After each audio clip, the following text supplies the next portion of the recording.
Hello, my soccer universe, to a review of the European semi-final actions over the past 2 weeks. We know all the finalists now, but as I said, I was not able to talk about them last week because I'm living at the moment a fever dream as a fan. And as you see, I'm wearing a LASK jersey, not one of the finalists that we'll have. And there's a real good reason for that. LASK won the cup, their first title in 61 years, when they won the double. First team not from Vienna doing so, and it was quite an emotional afternoon, I have to say. It was a great cup final. We came out winners 4-2 after overtime, being twice down in the first half, being the better team, scoring an amazing goal in the process to make it 2-2 and then winning it in overtime. I have to say it was so emotional for me. I cannot describe it to you. It was so great to have my family close by.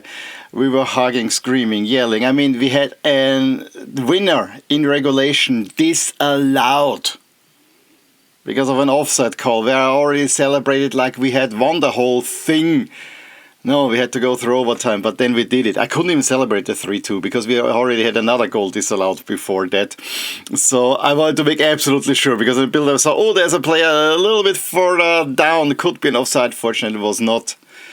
And yeah, the heroes of the night were of course the goal scorers, Moses Uzor, Samuel Adeniran with the second beautiful goal and the fourth one. And of course George Bello miss-hitting a ball for the winner. I mean, how perfect is that? And I also have to shout out to Altach for a really spirited performance, the first time ever in the cup final. And they also made a great show out of it. So I'm really, really overjoyed.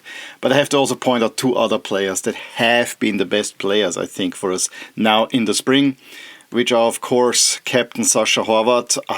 I call him now the Google Messi, Google being the nickname for the stadium that we have. And he's also about as tall as Messi. And, you know, maybe not as technically gifted, but he's definitely one of the more technically gifted players. And speaking of which, Sasha Kalajdzic, on loan from Wolves after 3 ACL tears in his career. He came to LASK, had a hard time to get fit again. Now he is fit again.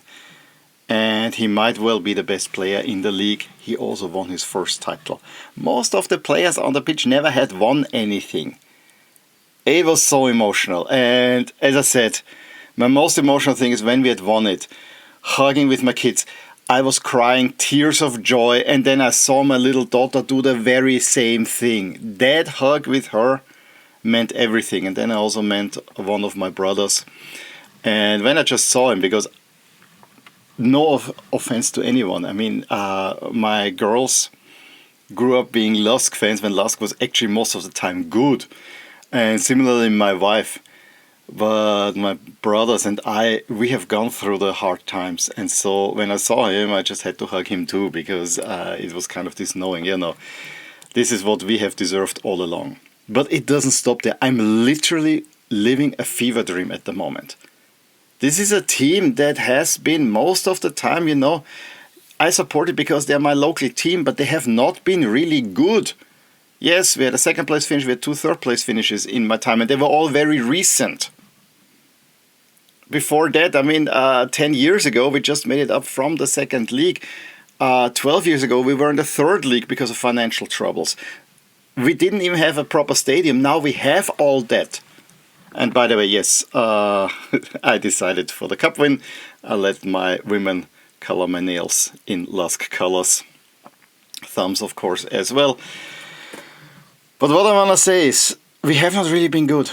But we have been the best team in Austria this year.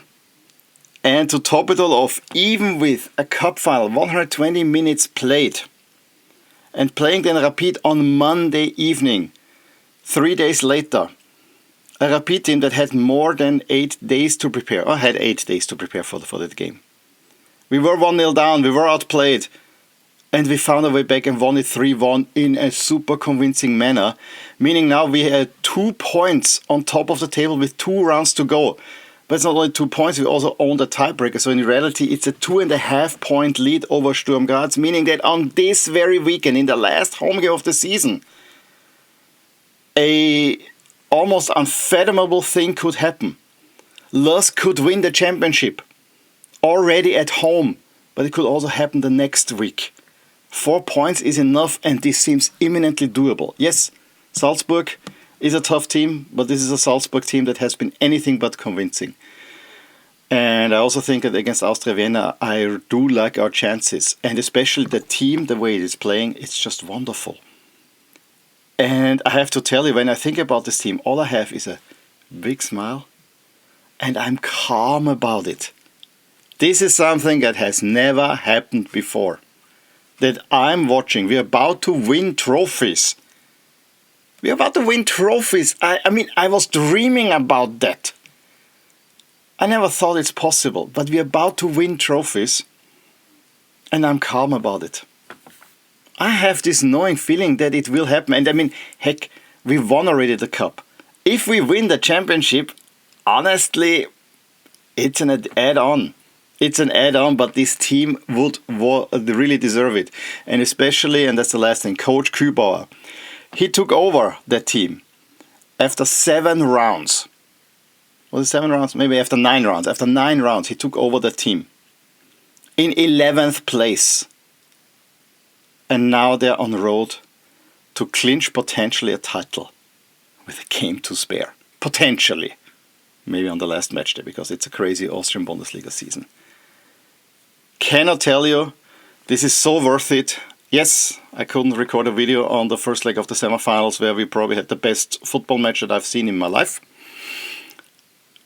But this emotion is something that will never happen. And I just wanted to share that with you. And I think now we can dive into the greatest match ever being played, at least in the Champions League. Let's go to Paris, Munich, Madrid and London. I may have been telling you that here in Austria the right situation is so messed up that you cannot watch all the Champions League games on a single channel. And in order to watch all the football that I want to have, I need 3 subscriptions, and it's just got too much. So I cancelled one, which meant I could not watch the Wednesday semifinals. But this time I was happy because I got the highlight on the 28th of April in the evening when PSG took on Bayern at home and win 5-4 in a symphony of a match. Yes, one may say the defending wasn't all that great at times, and I think especially the goals that Bayern scored, the defending by PSG maybe was not on top. But the attacking quality in that match, this was not a messy 5-4. This was a 5-4, pure quality and class.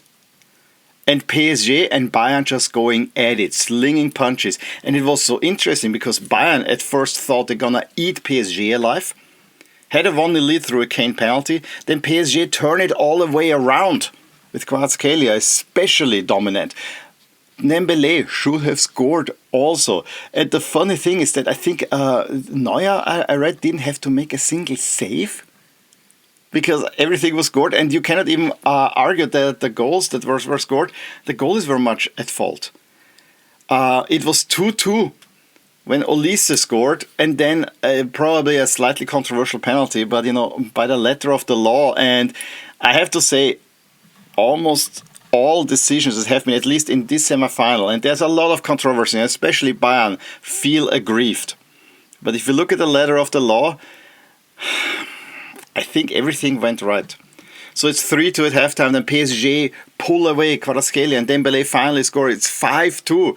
And you think PSG are now gonna really take Bayern apart, and they find themselves back. A Kimmich free kick. I'm still not sure whether Upamecano touched that one, but let's give it to him. And then just 2 minutes later, an absolute brilliant goal by Luis Diaz makes it 5-4. And then again, you thought that Bayern have the upper hand.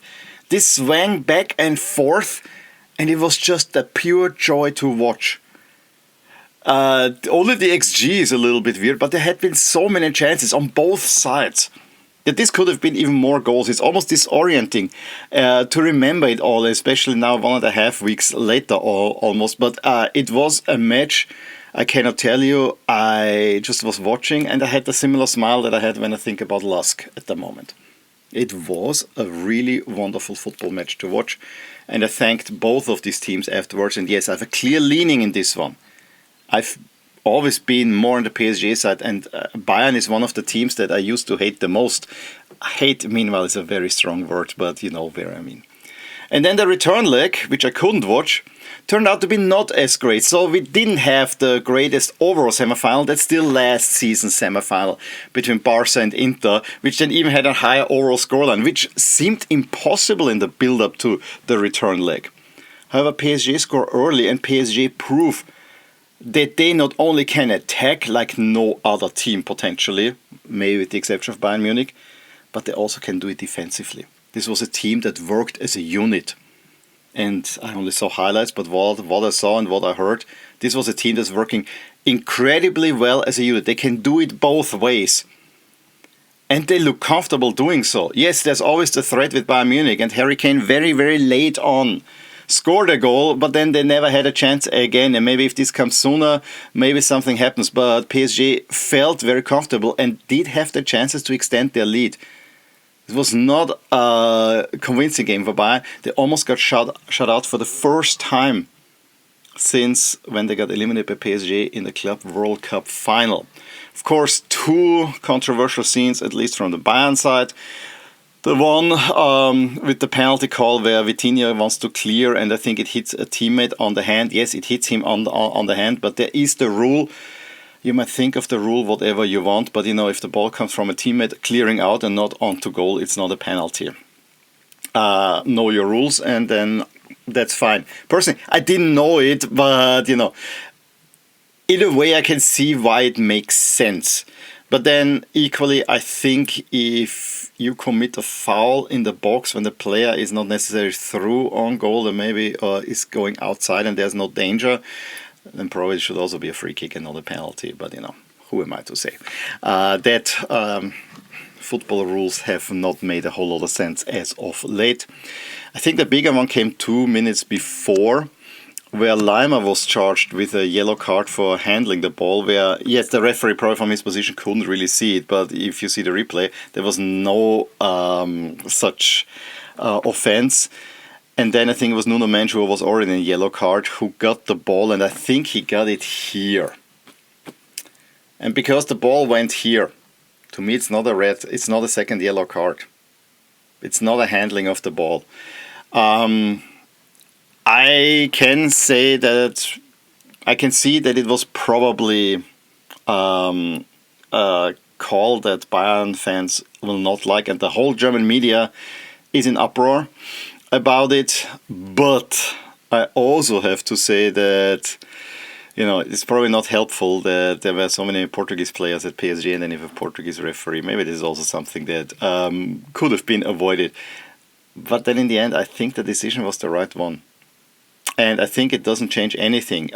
Yes, you can talk anything about the referee, but look at yourself. You were outplayed by PSG. I even saw a picture today that Luis Enrique tried to take out the threat of Olise by having his goalkeeper always make the kickers to the left side so they can swarm him and force a throw-in. I mean, this is next level stuff. And so PSG are again in a final in Budapest where they meet Arsenal. It was called a haram ball derby in a way. Honestly, I think from what I see, it was not so bad. I mean, especially the first leg. Yes, the first half, forget about it. And there was a penalty for Arsenal, for Gyökeres, that allowed Arsenal to take the lead. But in the second half, Atleti did have the chances, got a penalty to equalize. Griezmann needs to make it 2-1. In this second half, I think Atleti really squandered their chances of doing something special here. The return leg, honestly, was not much happening. Yes, in the first half I felt that Arsenal have more of the game, but I also felt whenever Atleti looked threatening, they were not lucky in converting their chances. I think there was one by Julian Alvarez very early on where I really thought, they could make something here. Then Arsenal do score the goal when a deflected shot from Trossard after Gyökeres had a run. And it seemed like it's safe, but, Oblak lets bounce and Saka can pull it in. 1-0 to the Arsenal, and that's how it remained. Also because Atleti squandered two pretty big chances in a very bad manner. First one is there was a back pass by the head that found Simeone, who rounded the keeper, and then Gabriel with a great tackle squandered that one. I think it was a great defensive play, but on the other side, Simeone needs to make that one. That has to be the 1-1, and then it might seem quite differently. And then the other one was, of course, when Sørloth, who had come on, he took off Alvarez and Griezmann. At least Alvarez I would have kept on to be honest. But Sørloth gets a ball in a promising position, mishits it and has it between his legs suddenly. But I knew at the moment that Simeone did not convert, Atleti is not going to score. Because Arsenal looked comfortable. And probably should have made it 2-0. Gyökeres also had a big chance. Arsenal should have made it 2-0 here. But Arsenal also should have conceded a penalty. There was no foul on Gabriel. He completely cheated that one, and then Calafiori commits a foul on Griezmann. This should have been a penalty, in my opinion. That was probably the most controversial thing. And yes, there was also the penalty call that was taken back in Madrid and that Arteta got so mad about. I probably can see a point, but I wouldn't make it such a big deal. But I find Arteta increasingly grating. I have nothing against Arsenal per se. Especially when I see Bukayo Saka and so on. I'm really happy if he does well. But I sometimes think that Arteta is also holding his team back because there was a time when they played attractive. At the moment, they're not playing attractive. So going into the final, I know many say PSG should be considered the favorites because they played themselves into form. I can see that point. But, Arsenal are finding themselves again. And the defensive quality of Arsenal might come through as well. Yes, we said that last year about Inter. But I think Arsenal is a slightly more settled team than this Inter team was. Will it be a fun final? I doubt it. I have a clear favorite. But I can see Arsenal winning this one 20 years after. The first went to a Champions League final. I just want to point out is a Champions League final between a team from Paris against a team from London. That has never happened before. That the two biggest cities in Western Europe have the two finalists. That's very, very interesting. Let's see who will win. I will definitely make a preview on that one and we'll talk more about that final. But it's definitely an interesting one. Let's move over Europa League. You may or may not know that as an Austrian, growing up especially in the 80s and the 90s, we always saw Germany as the main rival, and so rooting for German teams was not cool. However, I find myself really liking this Freiburg team. Freiburg was always a team that I had sympathies for. I also have to say, I think it was in 2002 that I was in Freiburg, and I have to say this is my favorite town in Germany. The atmosphere, it's all wonderful. But this team, I also relate now on the LASK level. This is a team that was always the small team, but now they built this big stadium, and as of late they're having a really successful period. Are a top team in Germany, however they've never won anything. I remember the cup final they unluckily lost against Leipzig, which was a real gut blow because it would have been so great for Freiburg. These are two teams that are so on the opposite scale of things. I would have really loved if Freiburg could have won that cup final. Well, they get another chance. They are in a UEFA Cup final. A voyage that they've never been so far. That's quite remarkable. And against Braga, yes, the first leg, again, I couldn't see both legs because that was the match chosen by Canal Plus. Hate it, absolutely hate it, but I saw the highlights. I mean, the first leg, the two teams traded goals, and then very, very late on, when you thought that everything is going to end in a draw, Braga strike, I'm saying Porto, but exactly that goal through Dorgeles. But Dorgeles then also was the undoing for another Europa League final for Braga, because he got sent off with a dog-so in the 6th minute of the return leg. Again, in the 6th minute, you shouldn't make such a tackle, because that then led Freiburg back into the game, or opened it up for them. And Kübler, with a weirdly deflected double shot, gives Freiburg the 1-0 lead in the 90th minute. Manzambi doubles it, and Kübler then heads it in the 72nd for a 3-0. Yes, Braga then came back. Braga even hit the post just before halftime, but then so did Vincenzo Grifo, the weirdest Italian of all of them, because he speaks the Freiburg dialect, but he's Italian. I love those things, to be honest. So Braga pulled one back and they had them probably the chance to take it to overtime, but it was always a tough ask. And Freiburg are going to Istanbul to the final, where they will meet Aston Villa, who in the first leg that was kind of turgid, lost 1-0, Wood scoring the penalty for Forest.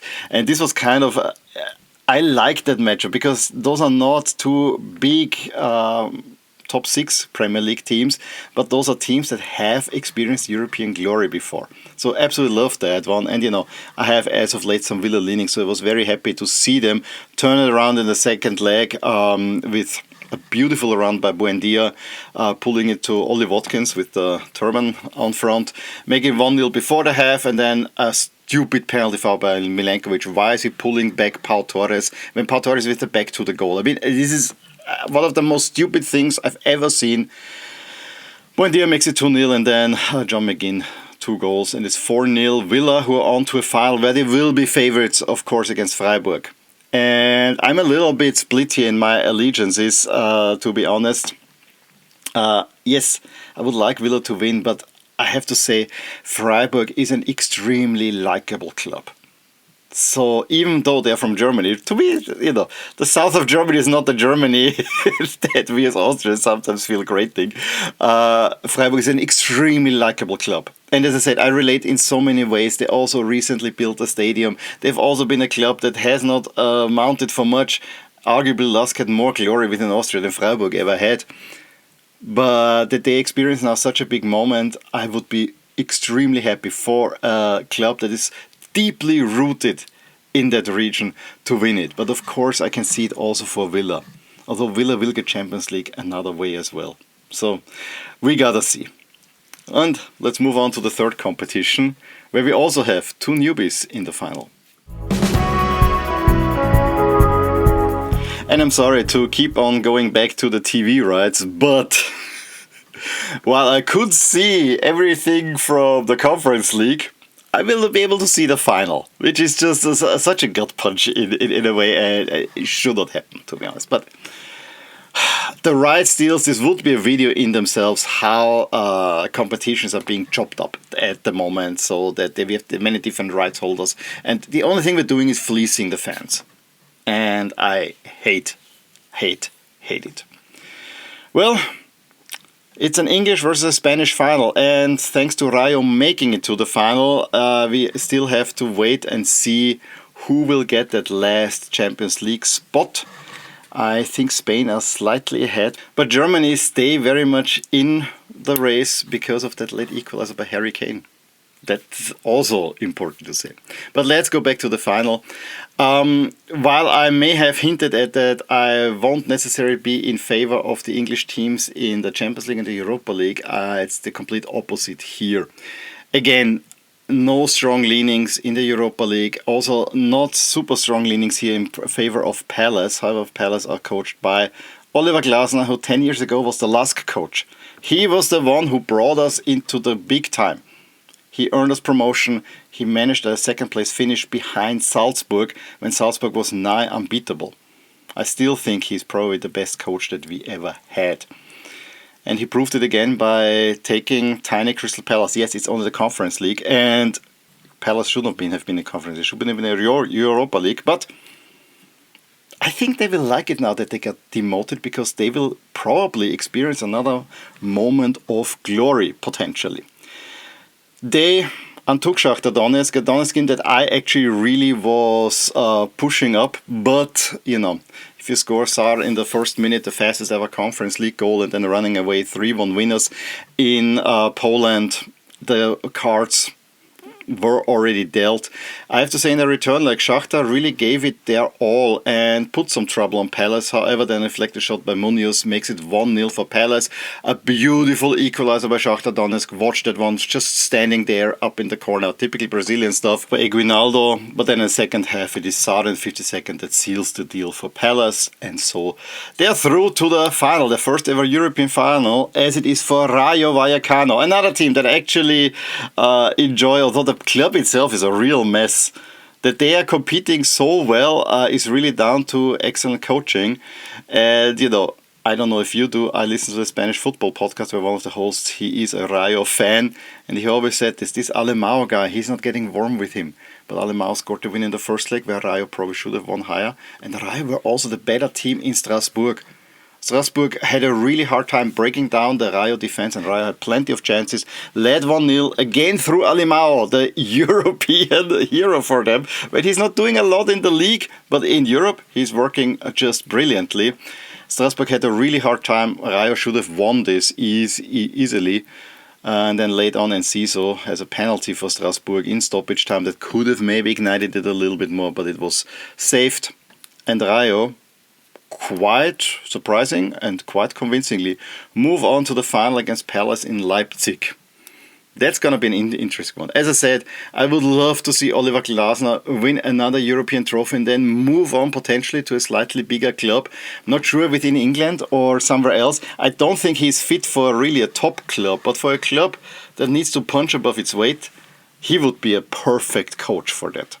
And so, yeah, I really wish him the best. Yes, he also played for our local rival Reed and is more associated in his playing career with this guy. But for 4 years he was the LASK coach and he's the one who got us back.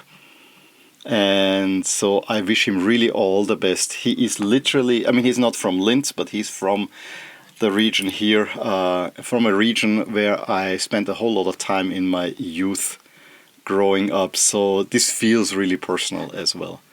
And so I started this video with LASK. And I'll end it with Oliver Glasner, who, of course, has also ties to LASK. And now in the end, I want to ask you, A, who do you think will win each of these finals? Who are your favorites in there? But most importantly, are you currently living a situation like I am with my team, where I just cannot believe what is happening? Maybe Freiburg fans would say this for the European journey, and probably most others for the European journeys here as well. But I cannot believe it. And the most important thing is, I'm not nervous about it. And that, as a football fan, is something rare to say. This shows you I have trust in the team. Any case, give me a thumbs up if you enjoyed this slightly different European review for the semi-final action. Leave a comment below, subscription, a review, all of that helps. But most importantly, tell somebody else that this channel exists. And yes, I have to respond to many of your comments. I will get to those hopefully over the weekend, but one thing is for certain, I'll talk to you soon about more things in my soccer universe. Maybe about something really, really special. Who knows? Bye!